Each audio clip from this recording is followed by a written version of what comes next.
Première journée de la Liga 2025-2026, première victoire du Barça et sous le score de 3 buts à 0, avec un but et une passe décisive de Lamine Yamal, avec un but de Rafinha et un de Ferran Torres, avec un scénario plutôt atypique, plutôt spécial, mais surtout, ça a été une victoire très tranquille. Le Barça n'a pas dû forcer plus que ça. Le Barça s'est amusé et ça a été très facile dans ce match-là. Mais ça a été dû au scénario qui a été complètement fou. J'avais fait une vidéo avant match où j'imaginais que le Barça allait gagner avec plusieurs buts d'avance. J'imaginais un gros score et un doublé de la Yamal. Bon, au final, je me suis trompé. Voilà, au moins, c'est clair. Mais dans tous les cas, je pense qu'il n'y a pas grand monde qui aurait pu imaginer un scénario comme celui-ci. Déjà, ça commence très fort. Dès la 8e minute de jeu, Lamine Yamal va donner un assist excellent pour Rafinha. Mais cet assist-là, il est difficile à donner parce qu'il est excentré sur le côté droit et il faut qu'il mette de l'effet dans le ballon. En fait, quand Rafinha marque, le premier réflexe que je me dis, c'est qu'il est hors jeu. Parce qu'il est seul comme ça, devant le gardien, à mettre sa tête. Mais le truc, c'est que si on pense qu'il est hors jeu alors que pas du tout, c'est parce que Lamine Yamal lui donne le ballon parfaitement. Et ça passe dans le timing, dans l'effet et dans la qualité est impressionnante. Et puis Rafinha, attention, il faut faire la course vers l'appel et il faut terminer de la tête. C'était pas non plus si simple que ça, mais on a vu que ça a surpris toute la défense et ça a surpris le gardien. Donc c'est la passe qui est vraiment niveau élite. Et puis Rafinha aussi, encore une fois, c'est ce que j'aime beaucoup chez lui. Il met pas toujours des buts très difficiles, Rafinha. En soi, quand on regarde ses compilations de buts avec Hansi Flick, c'est souvent des buts, je vais pas dire simples, mais en tout cas où il arrive en bout de course, où il arrive en fin d'action, et c'est le dernier joueur de l'action, mais surtout le joueur qui va faire l'appel dès le départ pour arriver au bout et réussir à marquer. Mais il sent tellement bien le jeu, il a tellement des bons déplacements qu'au final, c'est très très fort. Donc 1-0 pour le Barça, mais le truc c'est que rapidement après, il y a un carton rouge déjà pour cette équipe de Majorque. Et ce carton rouge-là, il arrive suite à un deuxième carton jaune. Quand on regarde là, bon, en soi, c'est logique qu'il y a un croche-pied sur la Yamal. On va y revenir.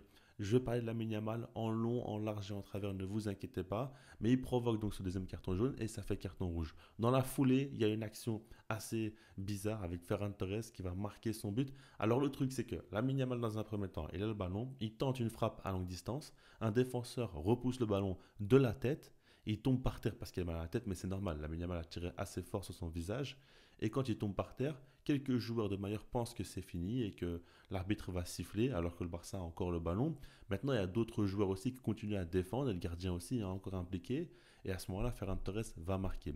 Le truc, c'est que l'arbitre n'a pas sifflé, mais était tout proche de siffler. Il a mis le sifflet dans sa bouche et on pensait qu'il allait le faire, mais il ne l'a pas fait. Donc c'est pour ça qu'il a validé le but et c'est la règle. Si tu ne siffles pas, ça continue à jouer et à ce moment-là, Ferran Torres a marqué. Ça a été assez surprenant parce que quand on voyait comme ça l'action à la télé, on se disait qu'il y avait pas faute, mais en tout cas arrêt de jeu à ce moment-là. Mais au final, ça n'a pas été le cas. Et Ferran Torres, d'ailleurs, on n'en parle pas parce que l'action est bizarre, mais une frappe de dingue. En plus, il met souvent ce type de frappe-là où il est un petit peu en déséquilibre comme ça, mais en enroulant du pied droit comme ça, il arrive à mettre beaucoup d'effets et le ballon retombe. Parce qu'il remonte, en fait, il monte très haut et il retombe très très vite. Et là, il va en lucarne, le gardien ne peut absolument rien faire. Ça, c'est impressionnant. Maintenant, voilà, c'est assez bizarre quand tu accumules le carton rouge, cette action-là, et en plus, troisième fait de jeu énorme, c'est par rapport à Mouriki qui va mettre le pied très très haut face à Joan Garcia.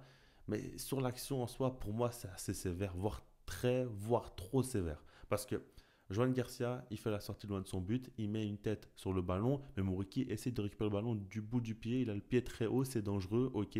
Donc le crampon va au visage de Joan Garcia. Au final, heureusement, il n'a pas de coupure ou quoi, parce que Donnarumma avait une action comme ça, et elle a été cicatrisée jusqu'à aujourd'hui, c'est compliqué pour lui, c'est vraiment une grosse, grosse blessure qu'il avait eue.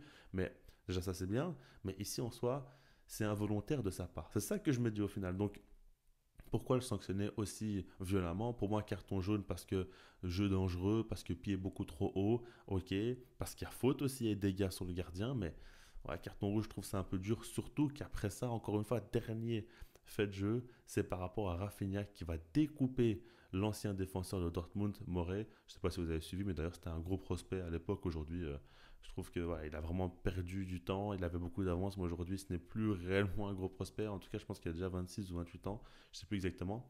Mais en tout cas, il va découper sa jambe avec ses deux jambes en avant. C'était très violent comme tacle, hein. Et pourtant, il a eu uniquement un carton jaune et on n'est pas allé voir à la VAR. Pourquoi? Parce que on était à la toute fin de la première période et c'est pour cela. Le Barça s'en sort bien en termes d'arbitrage ici. À chaque fois, enfin, c'est pas à chaque fois, mais en tout cas, souvent je me plains notamment au niveau des classicos. Mais là, il faut dire la vérité. Il y a eu un carton rouge sévère et un carton rouge que le Barça aurait dû avoir par rapport à la faute de Rafinha. Ce que je me dis, c'est que le premier carton rouge pour Mallorca, là, il n'y a rien à dire. Il a eu deux cartons jaunes logiques, hein. La deuxième faute sur Yamal, elle est quand même violente et elle coupe une action de but parce qu'il est droit vers le but. Mais voilà, par rapport à l'arbitrage, on est obligé d'en parler.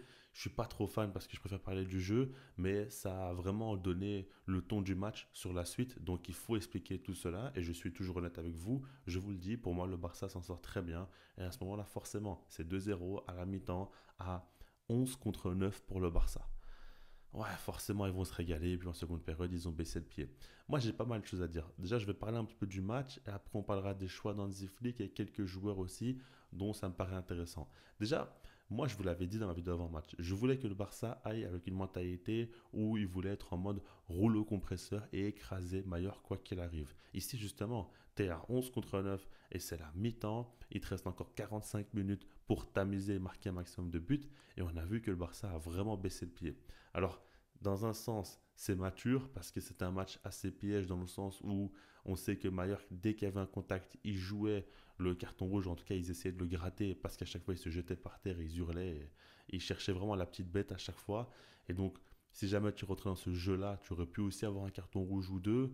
Et ça aurait fait qu'il serait resté dans le match et ce serait resté compliqué. En tout cas, il y aurait eu du danger. Mais surtout que pour le prochain match, tu aurais un joueur suspendu ou deux, par exemple. Et ça aurait pu aussi être une mauvaise nouvelle. Donc ça, je comprends par rapport à Hansi Flick. Ok, il veut calmer ses joueurs.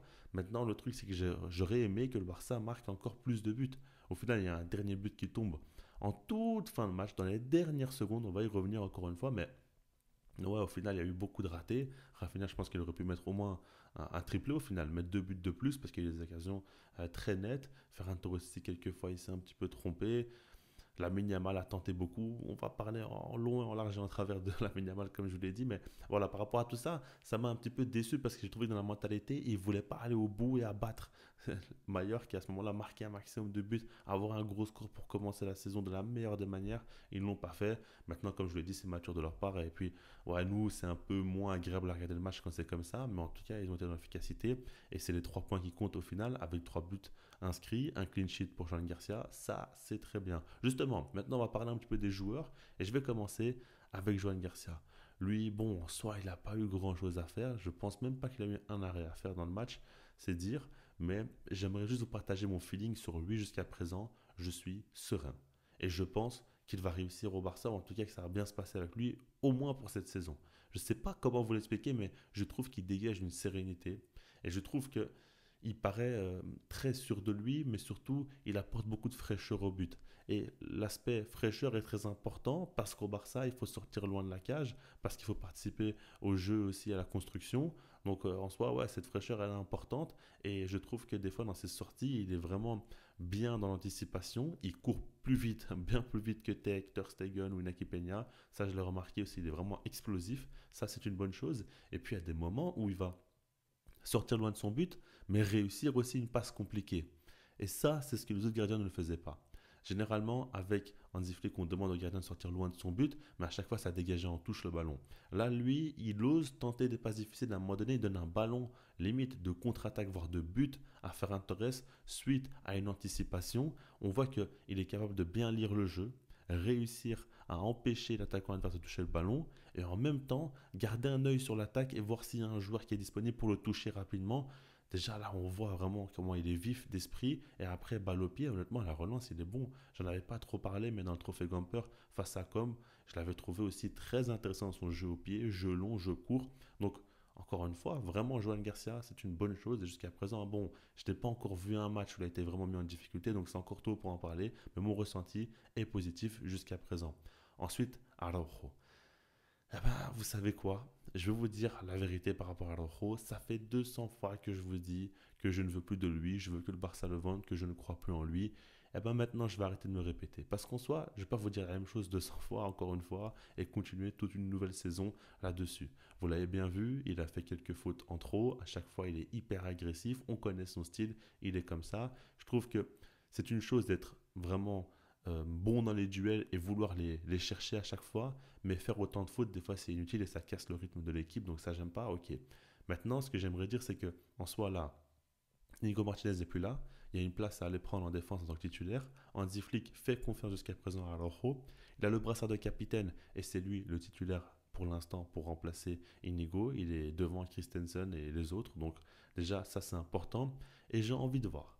J'ai envie de remettre mon cerveau à zéro, d'oublier ce qu'il a fait dans le passé et de voir ce qu'il peut donner. Parce que déjà dans ce match-là, moi je l'ai trouvé intéressant. Alors encore une fois, l'adversité était assez faible, surtout par rapport aux deux cartons rouges et le fait qu'ils n'ont plus attaqué mais simplement défendu en seconde période. Donc il n'a pas eu beaucoup de travail à faire. Mais déjà physiquement, je l'ai trouvé plus affûté que d'habitude. Alors vous allez me dire que oui, il a toujours été très affûté physiquement, mais je ne parle pas des duels parce qu'il est très lourd à chaque fois, il gagne ses duels à l'épaule. Ce n'est pas ça. Surtout en termes de rapidité dans les courses, je l'ai trouvé vif d'esprit et dans les jambes aussi, il allait plus vite que d'habitude, j'ai trouvé ça et ça c'est intéressant évidemment. Et puis j'ai trouvé plus d'assurance en lui évidemment. Ça, c'est lié au fait qu'il soit titulaire et que maintenant il a un rôle plus important et que le capitana aussi. Je suis persuadé que ça joue dans l'assurance qu'il va dégager et c'est important aussi dans cette équipe-là du Barça qui défend beaucoup en avançant. S'il peut aller chercher les joueurs qui ont le ballon et réussir à les déstabiliser, c'est une bonne chose. Donc voilà, il y a eu quand même du positif, très peu de travail à faire pour lui, mais bon, on verra. Par la suite, on verra comment ça va se dérouler. Comme je vous l'ai dit, je vais essayer vraiment de voir match après match ce qu'il apporte et d'enlever ce que j'ai dans mon esprit. Sinon, ça ne sert à rien. Je vais répéter la même chose à chaque vidéo et vous n'allez pas supporter ça pendant longtemps. Si on continue par rapport au reste, en soi, il n'y a pas mille choses à dire, mais je vais m'attarder encore sur quelques joueurs. Déjà, bon, on va ouvrir le dossier de la Yamal, ça y est, j'ai envie d'en parler. Là, donc, l'assist, j'en ai parlé, vraiment magnifique, très très belle passe. Et pour moi, il y a très peu de joueurs aujourd'hui dans le monde du football capables de faire ça. Par rapport au reste de son match, lorsque Mallorca était à 9 contre 11, il a voulu forcer son jeu. Il a voulu à tout prix marquer. Et ça, on l'a ressenti. Il a tenté beaucoup de frappes. Il faudrait que je cherche la stat du nombre de frappes tentées par le joueur. Il a tenté à répétition, à longue distance, dans des angles très compliqués. Et j'ai trouvé que c'était un petit peu dommage parce que des fois, il forçait un petit peu le jeu. Et des fois, il y avait des situations où il pouvait beaucoup plus faire la passe que de frapper. Mais pourtant, il tentait la frappe. Et je sais que dans son caractère, dans sa mentalité aujourd'hui, il veut beaucoup plus finir les actions lui-même que donner le ballon de but aux autres. Ça, on le ressent, on le voit, il veut briller, il veut avoir des meilleures stats aujourd'hui et être le joueur providentiel de l'équipe. C'est une bonne chose, mais des fois, ça peut être un petit peu toxique. Là, il n'y a aucun problème. C'est Mallorca, ils sont à 9, t'es à 11, il y avait déjà 2 buts d'avance. Il pouvait se permettre cela, il avait déjà donné un assist aussi à Rafinha. Les conditions étaient impeccables pour le faire, il n'y a pas de souci. Mais j'attends de voir parce que des fois, je trouve quand même qu'il tente un peu trop sa chance et oublie un petit peu ses coéquipiers. Ça peut les frustrer aussi et ça peut poser quelques petits problèmes. Donc déjà, ça, c'est un truc qu'il faut prendre en compte. Maintenant qu'on a dit ça, c'est le petit côté négatif. Si on regarde le reste, évidemment, déjà en première période, avant même que le Barça ouvre le score, dès les premières secondes, il dribble, il dribble, il dribble. Pour ceux qui suivent la Liga, Mojica, le latéral gauche de Mallorca, est un très bon joueur. Pas mal de fois, il a stoppé Dembélé et l'a empêché de réussir à le dribbler. Il y a eu des matchs comme ça où il a gagné vraiment ses duels quand il était encore au Barça. Et puis de manière générale, c'est quand même un bon défenseur de Liga. Face aux ailiers, souvent, il leur pose pas mal de problèmes. Et là, il s'est fait rouler dessus. Lamine Yamal s'est amusé avec lui comme du n'importe quoi. Là, vraiment, ça a été fou. Le nombre de fois où il a dribblé, il a éliminé, feinté, tout ça. Et encore une fois, il a montré qu'il est plus explosif aussi. Vous voyez l'action où il obtient donc le carton rouge pour l'équipe adverse, Lamine Yamal, le premier carton rouge. Ah ben, je trouve que là, c'est flagrant. Qu'est-ce qu'il va vite, qu'est-ce qu'il slalom entre les joueurs, il passe entre eux, crochette, etc. Et même ses changements de direction. On voit beaucoup de vidéos de lui à l'entraînement où il fait des courses plein axe, mais après il fait des changements de direction tout de suite et des chronomètres qui sont mis. Ah, mais on voit que ça paye parce qu'aujourd'hui il va vraiment très très vite. C'est-à-dire qu'il va aller dans un sens, puis dans un autre, puis dans un autre, puis dans un autre. Et à chaque fois, ça complique trop les défenseurs et j'ai l'impression qu'il va beaucoup plus vite. Et même dans son cerveau, il comprend beaucoup plus vite autour de lui ce qui se passe. Et à chaque fois, il a le petit toucher de balle qui fait qu'il va passer devant un défenseur, et puis encore un autre, et puis encore un autre, et puis encore un autre. Il est slalom en fait. Et c'est impressionnant. Et rendez-vous compte de la folie. Là, déjà, Lamine Yamal était hyper fort techniquement, sans être rapide et explosif. S'il commence à être rapide et explosif, là, il peut vraiment faire beaucoup trop de dégâts, et on l'a vu. Après, en seconde période, il a baissé le pied, comme tous les autres joueurs du Barça, hein, bien évidemment, mais ça, il faut le dire. Une dernière chose par rapport à son but, c'est la folie. Pourquoi? Parce que l'action juste avant, il y a une petite embrouille avec un défenseur de Majorque. Et à ce moment-là, Lamine Yamal va le pousser. Le joueur en face va mal réagir, enfin en tout cas va mal le prendre et va se mettre en face de lui en lui mettant un coup de pression. Lamine Yamal ne le prend pas bien du tout. Il est sur les nerfs. Et donc forcément, ça ne plaît pas au public de Majorque qui vont défendre leurs joueurs, logiquement. Et par rapport à ça, bah, dès qu'il retouche le ballon, c'est l'action juste après, il se fait siffler par tout le stade.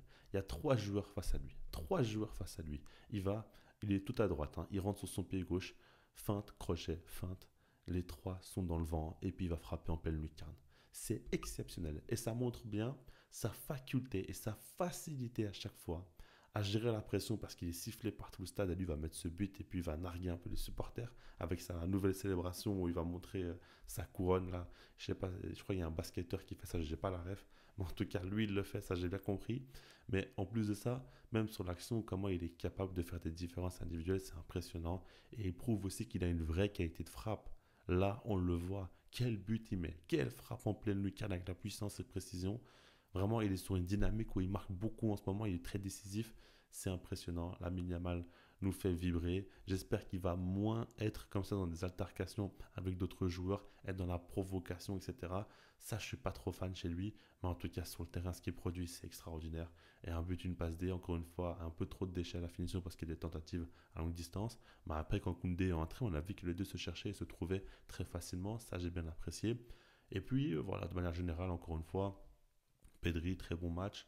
Ferran Torres, il y a eu des moments où il m'a un peu frustré, d'autres moments où ça a été bon. Rashford, c'est pas une bonne entrée, mais bon, c'est pas vraiment une période de temps là où on peut le juger, je trouve, parce qu'il a eu très peu d'opportunités au final. Mais voilà, globalement, très positif, évidemment. Le Barça gagne. Je ne pense pas faire une vidéo analyse parce qu'il n'y a pas grand-chose à dire, hein. Je ne vais pas parler de tactique par rapport à ce match-là parce que voilà, quand tu joues à 11 contre 9, bah ouais, c'est l'attaque-défense et puis au final, c'est juste une question de mental et de résistance. Et là, bah ouais, ils ont eu la résilience, j'ai envie de dire ça comme ça, Mallorca, mais au final, ils ont quand même perdu et le Barça s'en sort très bien.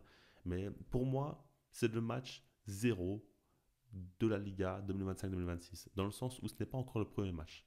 Je pars du principe où là, c'était même pas encore un nouveau maillot du Barça, c'est encore un ancien maillot du Barça, dans des circonstances bizarres. Moi, dans mon livre, c'est pas le premier match. Et le premier match, il arrive la semaine prochaine. Donc c'est pour ça qu'il faudra être au rendez-vous sur la chaîne. Vidéo avant match, vidéo débrief, peut-être vidéo analyse si c'est un match normal de football.